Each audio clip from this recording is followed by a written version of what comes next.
Upon reluctantly answering the phone, Kim immediately started speaking rapidly without even waiting for me to greet her. "Hello, I told you I'd be late tonight, right? It's not easy when you're unemployed, but have to go out in the morning under the guise of work, huh? Oh yeah, I forgot. It's none of my business anymore, so don't come back to this house. I've even sent your personal belongings to your parents' house out of generosity, so be grateful. With this, I'm completely cutting ties with you. Don't contact me anymore. Understood. Thank you for going out of the way to send the stuff. It's probably going to be tough going forward, but please take care." With those words, I ended the call. Although Kim's actions and words often irritated me, at that moment, I genuinely felt grateful to her. My name is Stacy. I'm 35 years old, balancing work and household chores. Although I go to the office several times a week, I mainly work from home. Marriage led to moving in with my in-laws, living as a family of 4 with my husband Tom, his parents, and myself. I met Tom 2 years ago through a mutual friend. We both liked watching movies, hit it off talking about that, and quickly found common ground. After several dates, a blushing Tom asked me, "Would you consider dating me with marriage in mind?" Without hesitation, I said yes, and that's how our relationship started. Tom is shy and quiet, but kind and sincere, and I find these traits of him very attractive. I never thought I was suited for family life and wasn't particularly interested in marriage, but gradually, I started envisioning a future with Tom. 6 months into our relationship, he proposed and we got engaged. His parents were kind, and our relationship was good. We started living together when we got married, and that wasn't much of an issue for me. Like before our marriage, my in-laws were warm and welcoming, and we managed to live in peace without the typical conflicts between daughter-in-law and the in-laws. My mother-in-law, understanding of my profession, would take care of the household duties during busy times without complaint. In exchange, when she was feeling unwell, I would take on the household responsibilities. My father-in-law was genuinely kind, always keeping our home filled with warmth. Although we had a very good relationship with my in-laws, one source of concern remained. Tom's sister, Kim, Tom's older sister, got married at 18 due to her twin daughter's pregnancy. Living about an hour away by train, we didn't meet often, and I didn't usually mind, but Kim's nature was somewhat spiteful. The first time we met, right after exchanging greetings, she threw these words at me. "Tom is marrying someone older? When I was your age, my daughter was already in her 3rd year of middle school. The fact that you didn't get married until 33 means you must either have a bad personality or just generally be a problematic person, right?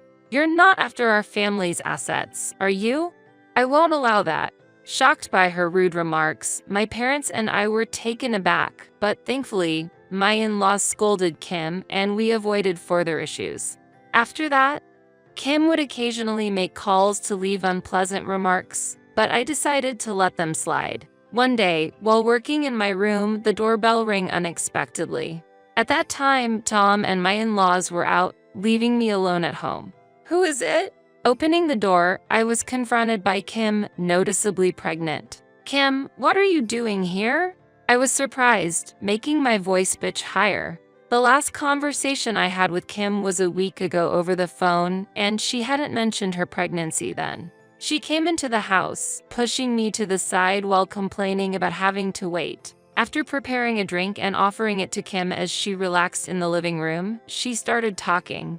"I've actually decided to move back to my parents' house to have the baby. So, I'll be staying here starting today. As you can see, I'm in my 7th month of pregnancy. Congratulations. But do your parents know about the pregnancy?" While I asked calmly, despite being puzzled, Kim replied as if it was nothing. "I haven't told them yet. I have my reasons. Besides, it's none of your business." She looked slightly uncomfortable, but when she saw me trying to return to work without any further probing, she snapped, "While we're at it, you're still not working, huh? Maybe it's time you thought about getting a job." Despite explaining multiple times, Kim didn't understand and treated me as if I were unemployed. As I mentioned before, I work from home. I'm not unemployed. After getting married, my workplace got too far to commute, so I mainly work from home now. There are days I'm not in the office, but I'm still busy with many tasks.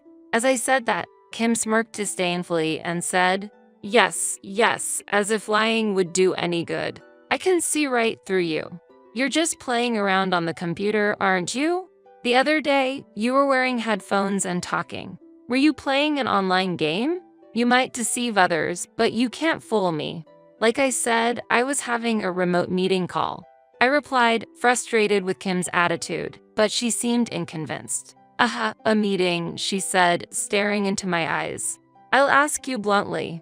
You married Tom for our family's assets, didn't you? Choosing to live with someone as plain as him and even with his parents, it doesn't seem like a satisfying marriage. You couldn't endure it if you didn't have anything to benefit from. You're probably after my father's retirement funds, aren't you? But I've seen through your plans. I won't let things go your way. I will reveal the truth and get you out of this house, so be prepared." Kim seemed to misunderstand that I married Tom with an eye on the family's wealth. No matter how much I argued, she wouldn't listen. Additionally, I found out that Kim hadn't told her parents about her pregnancy.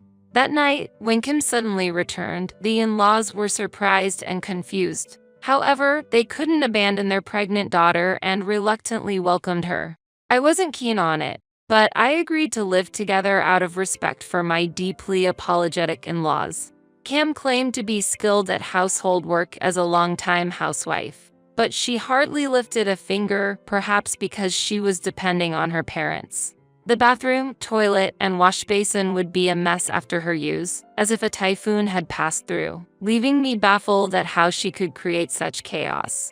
When I reached my limit and asked her to maintain cleanliness, she retorted, "I'm pregnant. You're not even working. You should be the one cleaning it up." Our family's meals were usually simple, but Kim often complained about the menu, saying, "I need more nutritious food for my developing baby. This lackluster food is not nutritious enough." Although the in-laws repeatedly admonished Kim's selfishness, her attitude didn't change. I used to share household chores with my mother-in-law, but since Kim's return, she seemed visibly exhausted. Kim treated us like maids, demanding we do the chores while she acted selfishly. My mother-in-law was distressed by the situation and sometimes confided in me. I tried discussing Kim's behavior with Tom several times, but he showed no interest, saying, "That's not my problem. Handle it yourself," and didn't take it seriously at all. I thought he was kind and sincere at the beginning, but it became clear he lacked family concern. No matter the family's struggles, I couldn't expect his support or care. Dissatisfied with my husband's attitude, I kept telling myself, just a little longer, and endured patiently. 3 weeks after Kim's unexpected arrival, I had been out working since morning. There was a mountain of work that needed to be done, such as attending important meetings, checking on the work status with colleagues, and giving instructions on further tasks. After efficiently completing my morning work, I took a break at a nearby cafe. As I organized my afternoon tasks, my smartphone suddenly rang. It was a call from Kim. Upon reluctantly answering the phone, Kim immediately started speaking rapidly without even waiting for me to greet her. "Hello, I told you I'd be late tonight, right? It's not easy when you're unemployed, but have to go out in the morning under the guise of work, huh? Oh yeah, I forgot. It's none of my business anymore, so don't come back to this house. I've even sent your personal belongings to your parents' house out of generosity, so be grateful. With this, I'm completely cutting ties with you. Don't contact me anymore." "What do you mean by that?" I asked back, and Kim, clearly pleased, said, "While my parents were away on a trip, I took the chance to look through your room. I told you before that I would uncover the truth about you, right? Well, I found something interesting. I found divorce papers hidden in a drawer in your closet. Your section was already filled out, and it looks like the one that filled them out was Tom, mimicking your handwriting. Seems like he also can't stand a bum like you anymore. Interesting, no? Are you surprised?" "Well, yes. By the way, what did you do with the divorce paper?" I asked calmly, and Kim laughed loudly and replied, Of course, I filled out Tam's part and handed it in for processing. I felt sorry for my brother, and it's problematic if our valuable assets go to an unemployed person like you. Wouldn't Tom be angry about that? I asked, concerned, but Kim didn't seem worried at all. Tom must have sensed that something was fishy about you. He must have wanted to part ways and had prepared the divorce papers. Even if Tom gets angry, it wouldn't matter much. He has always been timid and never talked back to me. Kim did not seem to doubt her beliefs in the slightest. It was easy to imagine her looking down on me with confidence. Now that you are practically a stranger, you won't be able to receive my father's pension. Your scheme failed, sadly. You married someone unattractive and tried to win over our parents. But all your efforts were in vain. Serves you right. With this, I'm completely cutting ties with you. Don't contact me anymore. Understood. Thank you for going out of the way to send the stuff. It's probably going to be tough going forward, but please take care. With those words, I ended the call. Kim's behavior and comments often irritated me, but at that moment, I genuinely felt thankful to her. The next morning, while relaxing at my parents' house, the doorbell suddenly started ringing. As soon as I opened the door, Kim, looking panicked, rushed in. Hurry up, get ready, and come back. I handed in the divorce papers already, but no problem. We can still withdraw the request. Hurry. She was pressing me urgently, but I calmly looked at her and sighed. Wait, don't tell me you have no intention of coming back. Don't be so stubborn. A lot happened yesterday. When I told Tom I had submitted the divorce papers and kicked you out, he became furious and trashed the house. We didn't know that your annual income was $1 million and that Tom was unemployed. It's not our fault.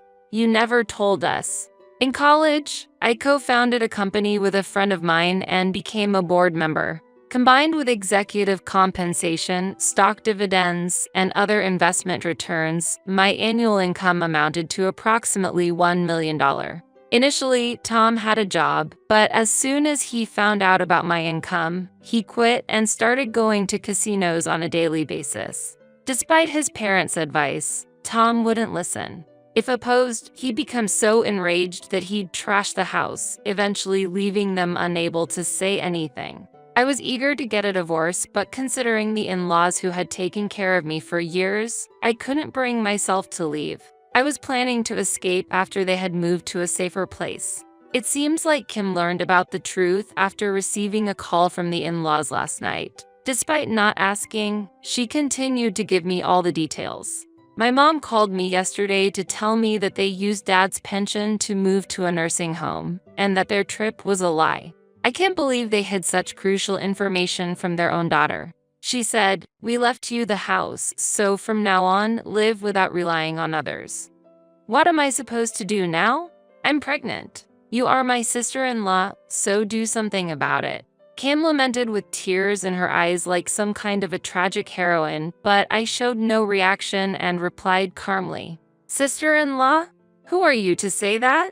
You rummaged through the house, found the divorce papers I had prepared, and filed them out on your own. You even put together my belongings and sent them to my parents. Sure, I appreciate that, but that was also you could sever ties with me, right? As you suggested the other day, I will no longer be involved with you guys. Please let's end this already, once and for all. Kim's eyes widened in shock as she fervently defended her position. I can't imagine living alone with my unemployed brother. Tom will definitely order me to work in your place. I married right after high school and have always been a housewife. Now that I'm pregnant, working is impossible. When I tell him to get a job, he gets angry and lashes out on me. I can't take it anymore. I had to hide in the bathroom until he fell asleep. If you continue to support us financially like you used to, Tom will be satisfied and calm down. You can go through with the divorce. Just continue supporting us. Why did she think I would act according to their convenience? I was completely baffled by the situation. Wanting to end the conversation quickly, I asked her, by the way, do you know who the father of your child is? You boast about handling household chores easily as a housewife, but in reality, you probably leave everything to your family while you idle away. I've also heard you've been using a dating app, pretending to be much younger, seeking encounters with men. Despite having 24-year-old twin daughters, it seems you've even messed around with their friends. How can you do such things at your age? Also, you said you'd move back to your parents' house to have the baby, but what were your plans after giving birth? I heard your husband has initiated divorce? Kim was visibly shaken by my questions. How? How do you know all this? I learned about it from your mother. She said she didn't know what to do anymore. I conveyed my deep disappointment, and Kim became furious, cursing at me. You're so annoying. That's none of your business. After giving birth, I plan to stay at my parents' house. It belongs to my father, so I should have the right to live there. I never thought I'd be in this situation. If I had known you were wealthy, I would have been kinder to you. It's your fault for not telling me. You deceived me and made me suffer, so you should pay me $1 million as compensation. With your annual income, you must have plenty of savings, right? Share some with me. If you refuse, I won't let this go. Fed up with Kim's childish behavior, I took out my smartphone and said calmly, "Is that a threat? I'll call the police," prompting Kim to scream and run away. Tom, seemingly uninterested or simply finding the situation too bothersome, has not made any contact since. Locals say he recently started a part-time night job at a nearby store, but being socially awkward, he seems to be struggling. After giving birth, Kim ultimately chose to divorce her husband, who demanded alimony and child support payments from her, leaving her with a large debt. To repay the debt, she started working part-time as a cleaner.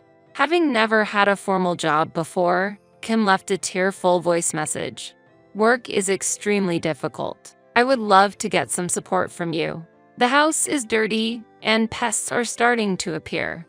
Tom offers no help at all. Please help me." However, I did not respond to her plea.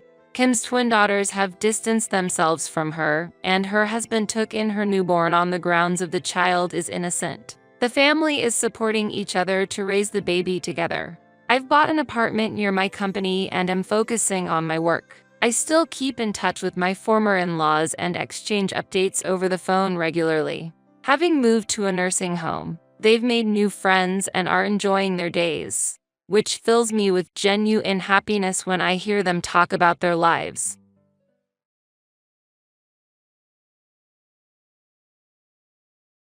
It seems my husband has been possessed by an evil spirit. This house will be given to Jenny. If you disagree, let's divorce. To think that the house I bought would be given to our eldest son's spouse. You better leave this house quickly. Ha. My husband sided with his daughter-in-law. I will put the house under my name. A monthly repayment of $1,800 is possible. Ha. My eldest son is also on his wife's side. Well, I'm no longer attached to such a dirty house. Then, as you all say, I will leave this house.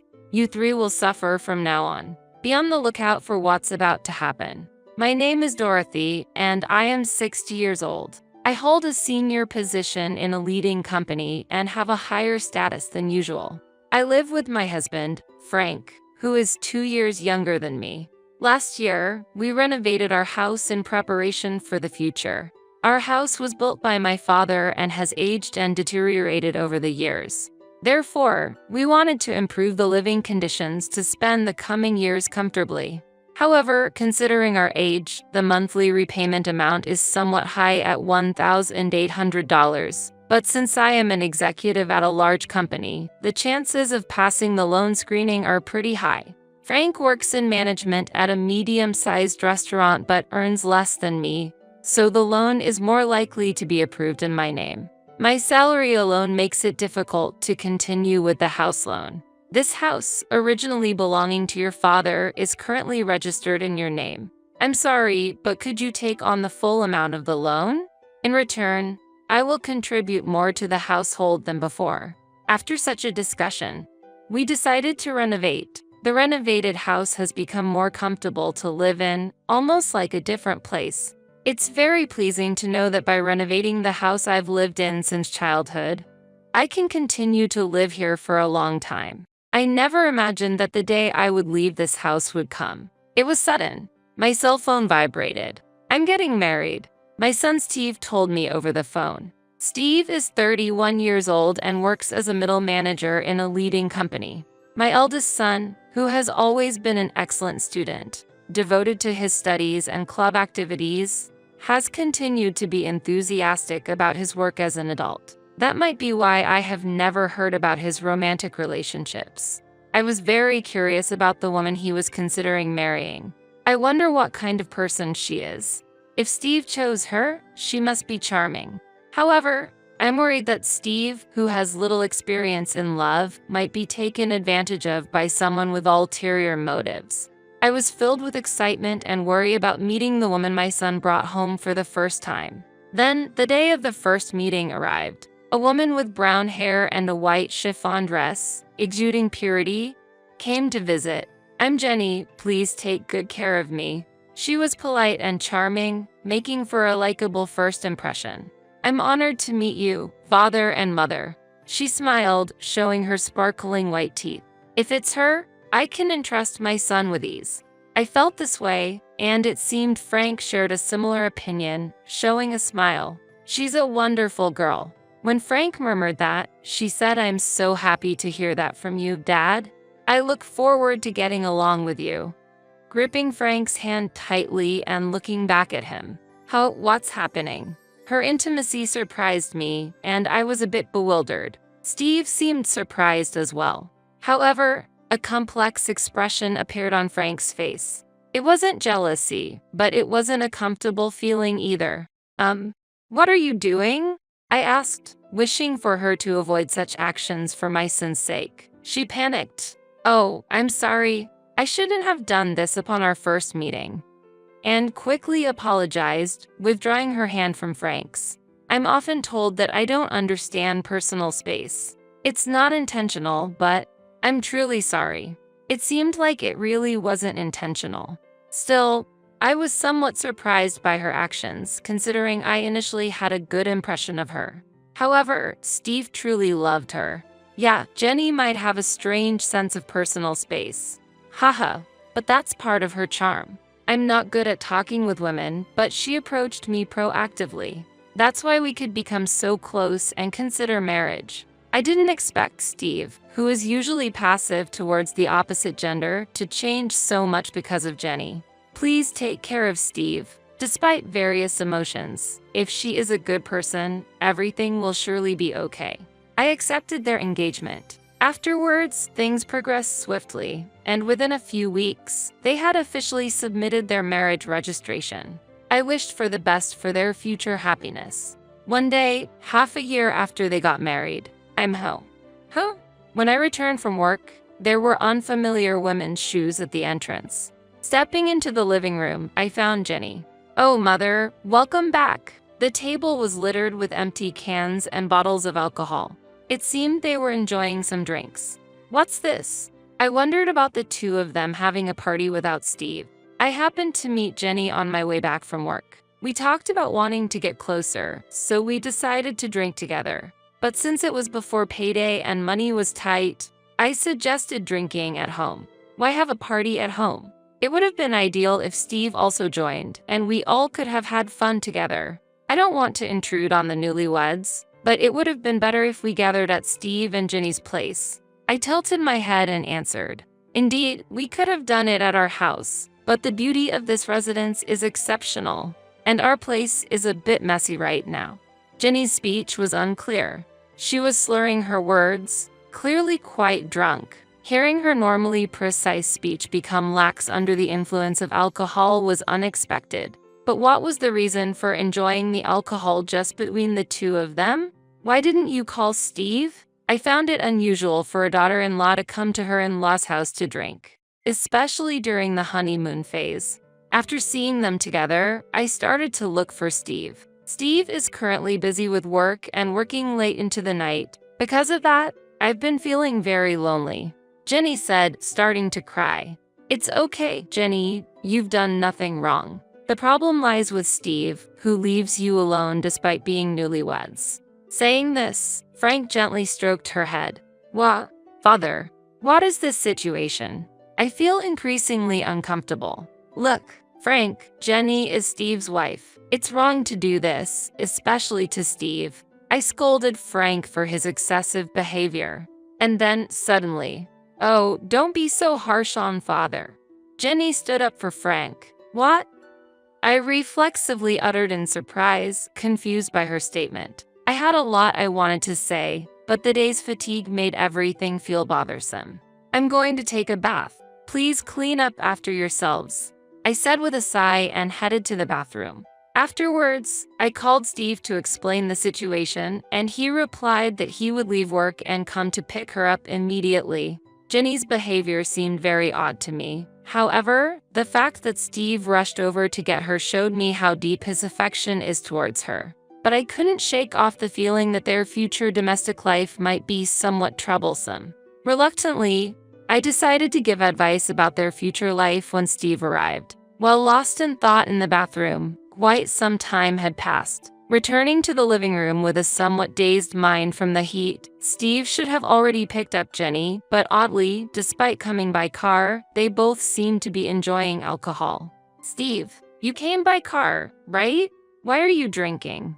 I asked, to which Steve, appearing drunk and cheerful, replied, actually, Jenny told me to drink, and it turned out we're staying over tonight. It's good news that my son is staying over. However, the unexpected accompaniment of his wife was somewhat concerning. The decision felt quite abrupt. What?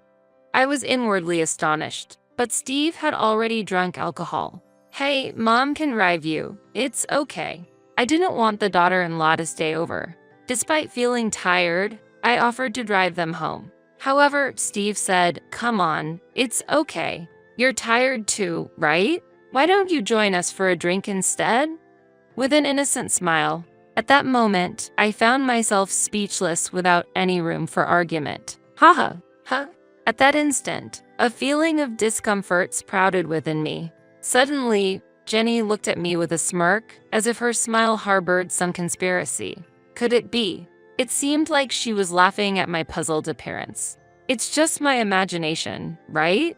I truly hoped it was a misunderstanding, but in reality, her plan had already been set in motion at that point. The next day, Jenny apologized deeply for her missteps multiple times. I am terribly sorry, she said before leaving, and I felt like peace had finally been restored, overwhelmed by fatigue. But when I returned home that day, Jenny was there again. Steve was nowhere to be seen. Disheartened by the previous day's events, there was a change in her demeanor.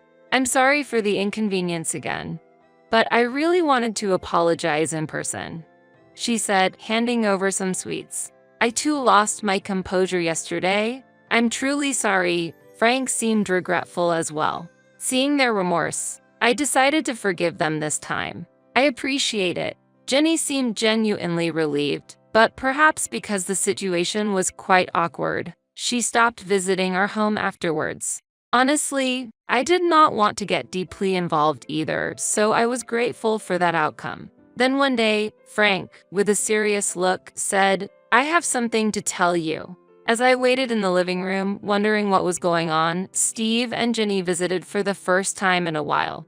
It's been a while, I greeted, but they seemed to ignore my words and passed by as if they hadn't heard me. Perhaps my voice didn't reach them. Suddenly, Frank declared loudly, this house will be given to Jenny. If you disagree, let's divorce. What? I was astonished. The discussion of transferring the house to Jenny came out of nowhere. It was a baffling situation. While I was confused, Jenny said, please leave this place. What does she mean? I'm confused. Wait a minute. What do you mean by transferring the house to Jenny? I asked, to which Frank replied, you've been making Jenny suffer, haven't you? That's unforgivable. She's such a good girl. Making her suffer. There's no such fact. However, Frank refused to listen to my argument. Shut up. I heard it from her. That's why she was crying, saying she couldn't go home. Frank continued angrily, with Jenny shedding tears. Why has it come to this? Then Steve also burst out in anger. I never thought my mother could do such a thing. You're horrible. The more I denied, the angrier they became, and Jenny's tears didn't stop. That's why we're going to divorce. Leave this house immediately. I plan to continue living here with them. I couldn't understand why I had to transfer my own house to Jenny. When I asked for the reason, because Jenny is deeply hurt. We could have sought compensation, but we thought of a better solution. Taking this valuable house from you and giving it to Jenny is the appropriate punishment for you, was the response I received, even though I didn't make her suffer. Why should I face such retaliation? It's impossible for Jenny, who quit her job after getting married, to pay a monthly loan of $1,800, I argued. Don't worry, we'll change the name to Steve. As long as Steve is working, the name change should be possible right away. However, there are restrictions on changing the name on a loan contract, so it wouldn't be that simple. In reality, changing the loan terms wouldn't be easy. I doubt the bank will allow it. When I counted, Frank said, "Don't worry, not only you, but Steve also works at a letting company. Plus, I have an acquaintance at the financial institution where you have the loan. If I talk to him, it should go smoothly." Appearing fully convinced. Yeah, a monthly repayment of $1,800? Piece of cake. Influenced by Frank's confidence, Steve also agreed. Gradually, the reality of transferring the house to them became apparent. I've said it many times, but I didn't do anything to her. There's no way I'm handing over this house. As I strongly objected, they became furious again. I was fed up with this situation. Then Jenny, who had been crying all this time, spoke up. "Mother, for the sake of us and our unborn child, please," she pleaded while caressing her belly. Unbelievable. Mom, Jenny is actually pregnant right now. If her mental state becomes unstable, it could lead to the worst-case scenario. That's why I hope you can be a bit more lenient. Steve revealed the fact of her pregnancy. Indeed, stress during pregnancy should be avoided. However, being forced to transfer my home based on unfounded accusations is unacceptable. My heart was filled with turmoil. I need some peace and quiet, I said, leaving the scene for the bedroom. Could I have unconsciously made Jenny suffer? I pondered while lying in bed when I found a strand of brown hair on the bed. What's this? Both Frank and I have black hair, so finding brown hair here is strange. Could it be Frank? My heart was disturbed. After the recent troubles, to find such a shocking discovery was overwhelming. I was getting confused. What's in the world? I cried myself to sleep. Waking up late at night, I was headed to the living room when I heard voices inside. Apparently, Steve and Jenny hadn't gone home yet. I wished I could have joined the evening drink. Someone said, "But Jenny, you're pregnant. You need to refrain," was the response. Hearing Frank and Jenny conversing joyfully, it felt like there was no space for me. My heart was heavy due to Jenny's inexplicable complaints.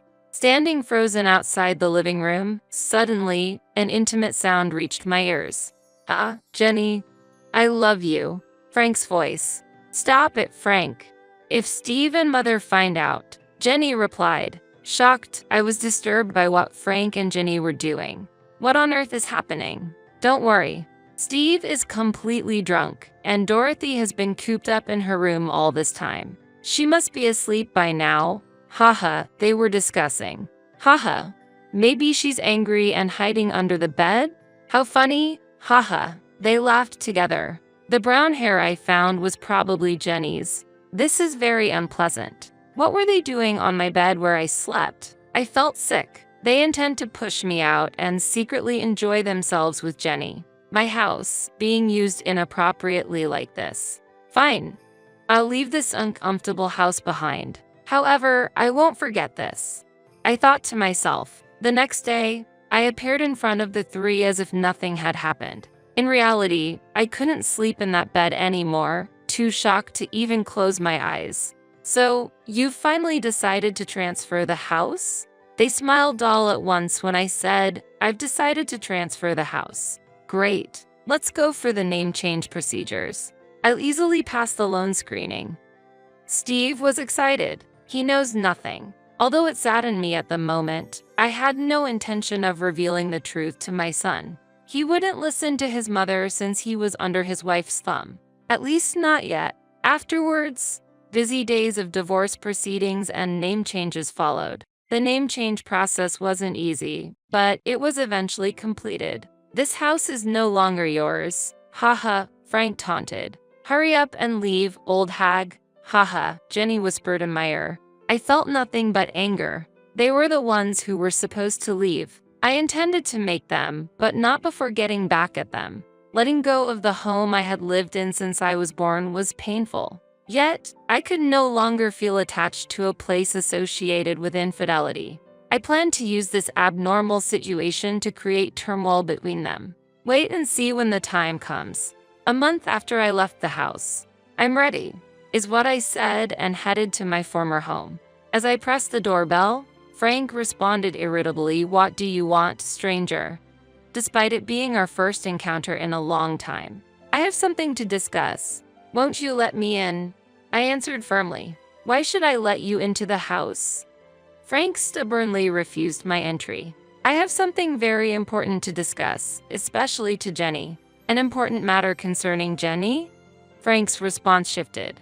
Mentioning her name, they readily invited me inside. Using her name was the last thing I wanted. However, it was clear that Frank was heavily influenced by her, so I leveraged that. "You're a stranger now." Stranger. Even though legally we're strangers after the divorce, that term felt too heartless. I was infuriated by Frank's reaction. "Why are you here now?" They became more guarded. "I want you to see this," I said, displaying some photographs. "What is this?" Their surprised voices filled the room. The photos were of Frank and her on a date, captured by a detective I hired to follow them after our divorce, recording their moments together. "Wait, what? This is..." Steve was unsettled. "So what? We're just daughter-in-law and father-in-law with a good relationship. Nothing more, right? Why would you take such meaningless photos?" "What do you want?" They insisted they were just close. "Really?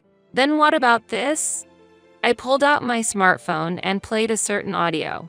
"I've always liked Jenny. Keep your voice down, or Steve and my mother-in-law will hear." Their voices and inappropriate sounds were recorded. "What's this?"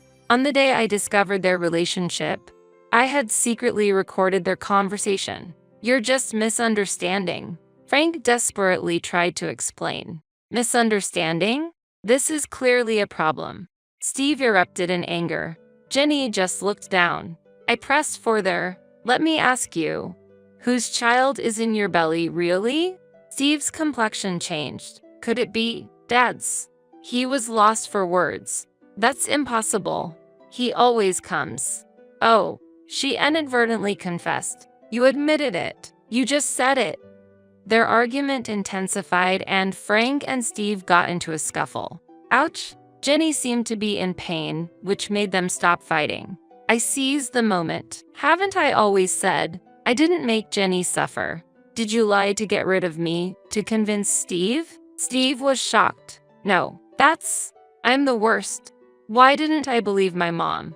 He blamed himself for being swayed by Jenny and doubting his mother. "It's so clear now. We should talk about this." Steve raised his voice at them. Initially silent, "With all this evidence, are you considering a lawsuit?" Apparently, Jenny initially had genuine feelings for Steve. But upon visiting our newly renovated beautiful home before their marriage, she began to desire it. My family home was a bit run down, and I aspired for such a beautiful house. The interior was also quite lovely. She tearfully explained. Wanting the house, she decided to get closer to Frank, using opportunities when he returned from work to drink without Steve. The months she didn't visit the house, she became close to Frank, plotting to get rid of me. "You could have just suggested living together from the start." When I said that, she remained silent before finally responding. "I don't have a positive impression of mothers-in-law. My own mother and grandmother were always fighting, and my grandmother constantly bullied my mother. So, I wanted to avoid living with my mother-in-law. Getting rid of you was the only solution to live comfortably in a beautiful house. If she had such an image of a mother-in-law, she wouldn't want to live together. But to go as far as taking my husband." However, how did Frank perceive this situation? I knew I was being used, but I fell for her the moment we exchanged greetings, shook hands, and she smiled at me. Despite knowing he was being used, Frank fell in love and decided to abandon me to keep her by his side. You guys are really unforgivable, Steve said as both of them looked down, tears streaming down their faces. Steve decided to get a divorce. DNA tests on the newborn confirmed Frank as the father. I won't be paying child support, he declared, demanding alimony from them. I made a similar choice. I never thought I'd be demanding alimony from my own father. I gently patted Steve's head as he sobbed. Our lives were thrown into chaos because of a foolish woman's actions. However, the life that got thrown into chaos the most was her own, which she would regret forever. My prediction was spot on. 2 years later, she chose to continue living with Frank in a de facto marital relationship, claiming it was for the child's sake. And to work and raise her child, she had to leave her newborn at daycare. Today, Grandpa, Dad came to pick you up, huh? She seemed to attract attention from other mothers at the daycare. While the children played well together, she felt lonely not being able to make any mom friends. Additionally, when she explained her divorce and relationship with Frank to her parents, they got furious, directing their anger at Frank too. Now, she is estranged from them. This was all the result of her own choices. Meanwhile, Steve lives alone in that house. I wanted to sell it, but that would be too cruel to Mom. After all, this is the house where Mom has lived all her life. I couldn't sell a house filled with such memories. He felt disgusted by the house and considered selling it but couldn't due to guilt, possibly influenced by my repeated expressions of discomfort towards the house. He arranged for house cleaning and disposed of all possessions belonging to Frank and her. Steve, acknowledging the trouble caused by her, said, "It might be because of that woman, but I've troubled you, Mom. You might not be able to forgive me, but please let's meet up sometimes. Visit the house. And let me be a good son to you from now on." And gave me trip tickets. Steve has shown deep remorse. Although I can't forgive him just yet, I'm willing to work towards restoring our relationship.